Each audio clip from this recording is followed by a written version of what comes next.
I'd like to welcome the HTC 10 to my desk. I do durability tests on phones so you can get an idea of what your phone will look like after 2 years of daily use without having to wait 2 years to see it. This has been one of my most requested phones recently, probably because the HTC M9 did not do so well with my test last year.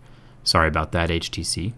Let's jump in and see what happens with this year's model, the HTC 10. I've tested over 20 phones now, and most of them survive these extreme situations. Only 3 phones so far have catastrophically failed. Let's start with the scratch test. I have a set of pics that tell me where the screen falls on Mohs scale of hardness. If the phone has a tempered glass screen like the Gorilla Glass 4 on this HTC 10, it'll start scratching at a level 6, with a deep scratch using a level 7 pic. This smartphone is on par with the rest of the major flagships. One of the features I'm most excited about for this phone is the 5-megapixel front camera with OIS image stabilization, a world first. And luckily this year they decided to protect the front camera with glass instead of using a plastic lens like last year's M9. I'll do a front and rear camera test with the HTC soon, so make sure you're subscribed so you don't miss it. Let's get back to scratching. The HTC logo is integrated into the back aluminum, so it will scratch equally with the rest of the device. It won't be popping off like the Lumia 950 or the Nexus 6.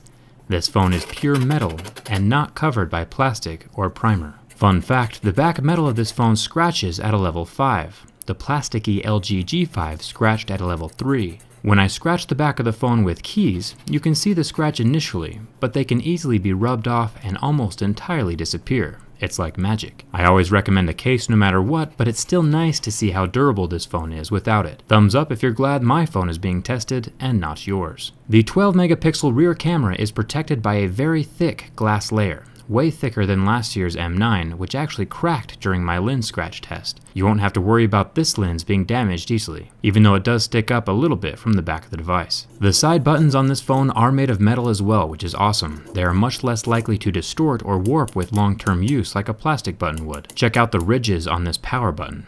Beastly. The ridges are sharp, so it's easy to find and press the power button in the dark or as you're pulling it out of your pocket. Onto the flame test. The LCD5 screen of the HTC 10 lasted 9 seconds before the screen reacted to the heat. The pixels turned off and went black, but did completely recover after the heat was removed.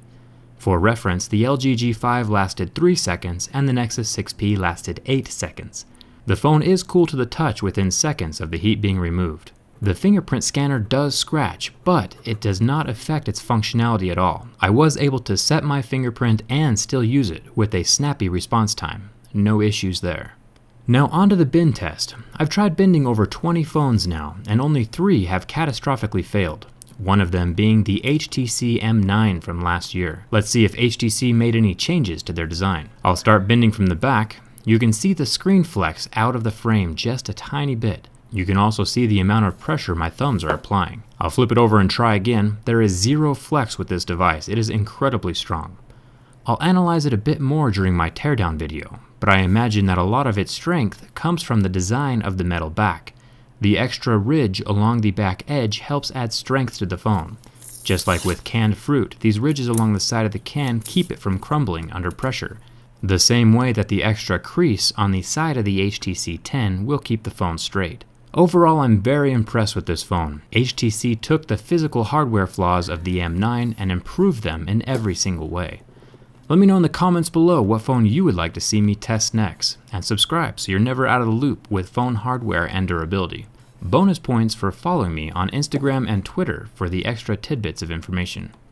Thanks a ton for watching. Hope to see you around.